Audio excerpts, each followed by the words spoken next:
Nezu watched them with bright eyes. "Remarkable, isn't it?" he said softly. "Not just their power, but their restraint." Aizawa didn't answer immediately. He watched Bakugo shove a protein bar into his mouth like it had personally offended him. Watched Midoriya sip water carefully, offering Bakugo the second bottle without being asked. Trust, even now. "They don't know how to stop," Aizawa said finally. Midnight hummed in agreement. "No, but they know how not to break each other." She stood and stretched, arms over her head.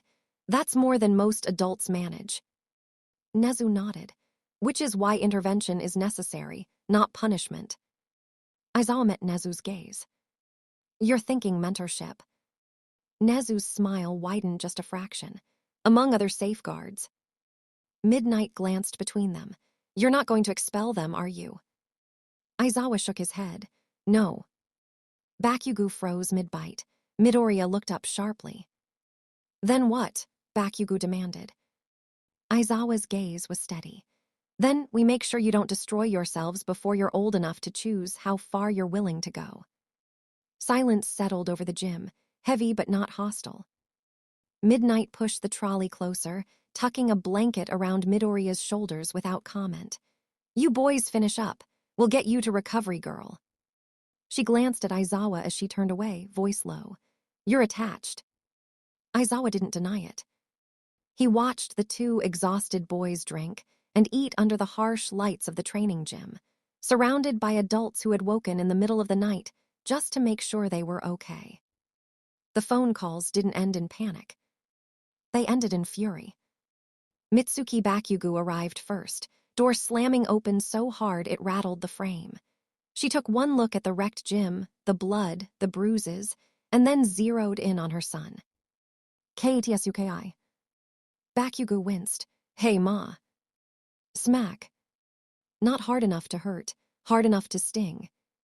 "Do you have any idea what time it is?" Mitsuki shouted, grabbing him by the collar and yanking him closer. "I get a call saying you nearly tore yourself apart again and you think, yeah, sounds about right." Bakugo grimaced. "I'm fine." "That's what you said when you were 8, she snapped. "Right before you burned your hands so badly you couldn't open a door for 3 weeks. She shoved him onto the bench, poking his chest with every word. "You look like hell, you smell like hell, and if you think I don't recognize that look, you're dead wrong."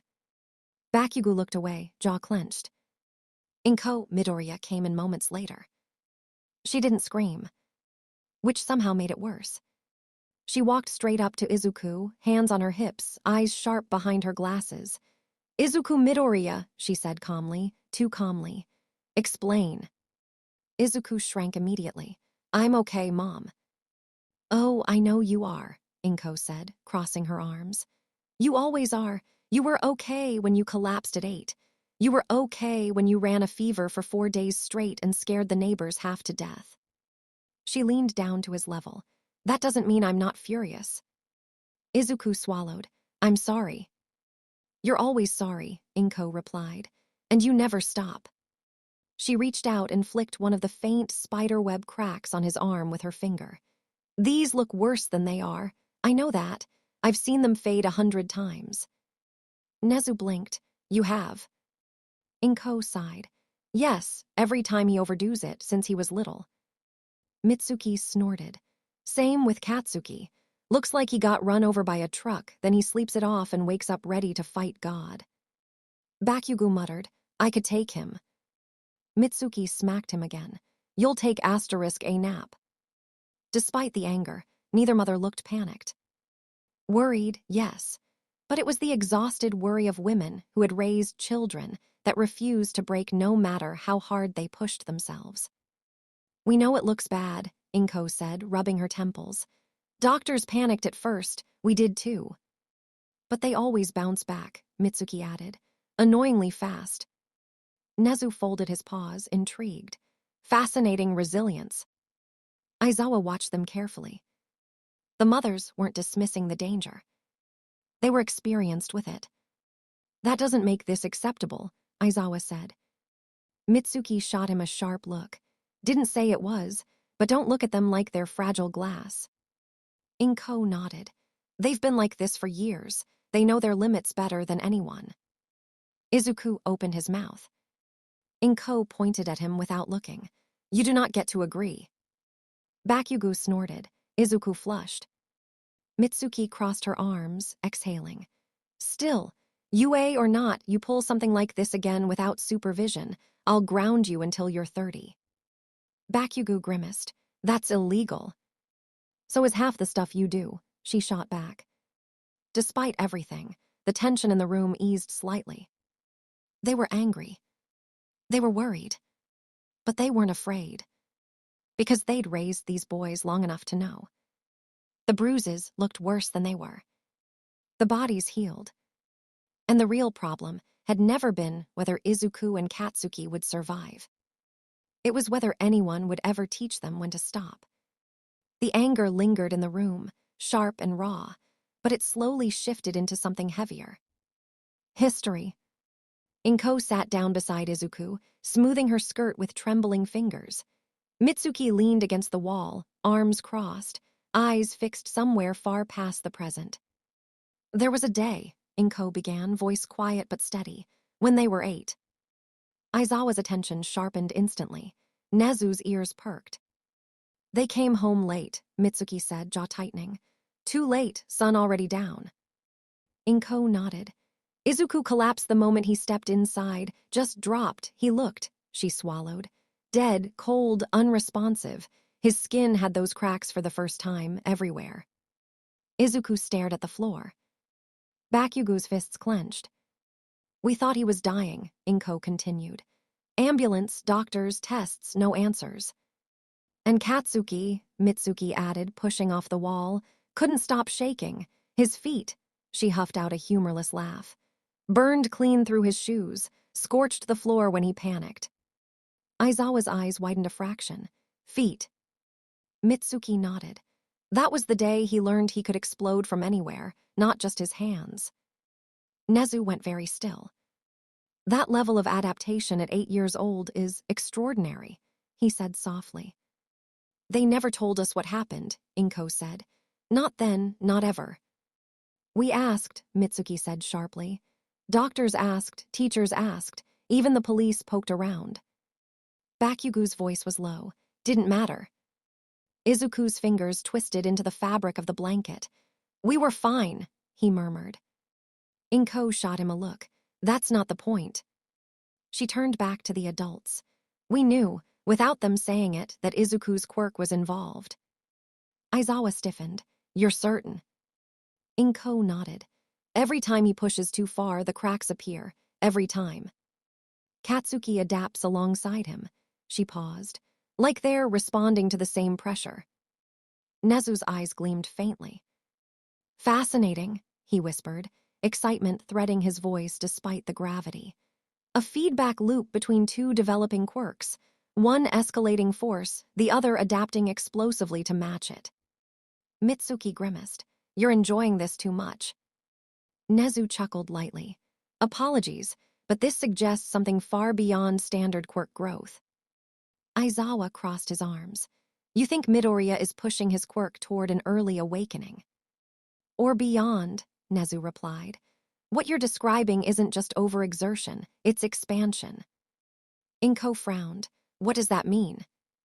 Nezu looked at Izuku, really looked at him. It means your son may be approaching a threshold most people don't reach until adulthood, a point where a quirk stops being what it was and starts becoming what it will be. Izuku's breath caught. Bakugo glanced at him sharply.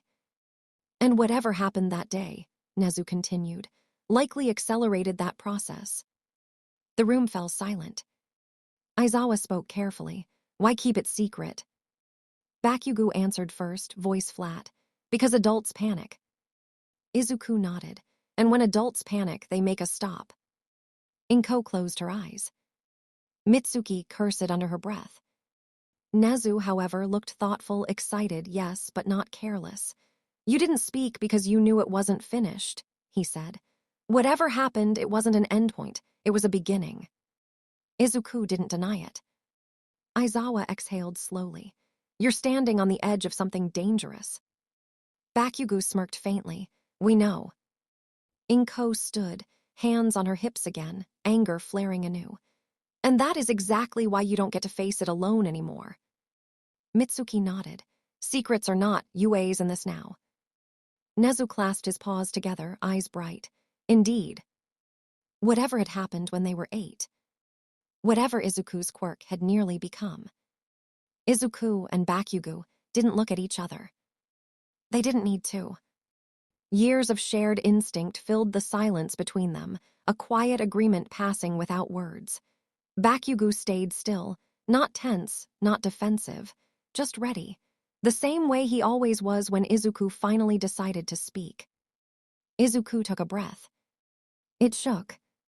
My quirk, he began, voice soft but steady. It's not normal. No one interrupted him. Aizawa didn't move. Inko's anger stalled, sharpened into attention. Mitsuki's eyes narrowed, sharp and assessing. Nezu leaned forward just slightly, ears twitching. It's not just strength, Izuku continued, or speed or output, he swallowed. It's like it touches everything. He lifted his hand, fingers trembling faintly, not from fear but from memory. I can boost myself, objects, other people.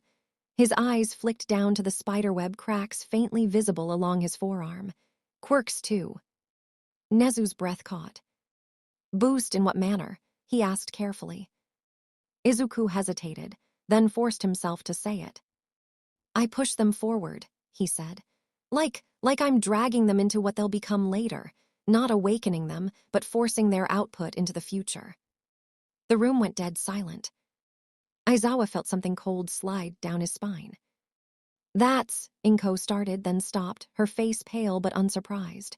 Izuku. Bakugo finally spoke, voice low and blunt. He's not exaggerating. Everyone turned to him. Bakugo met Aizawa's gaze head-on. Right now. He flexed his hand slowly, the faint crackle of restrained power barely visible. I'm about as strong as I was the first time he did it. Mitsuki's eyes widened. You mean?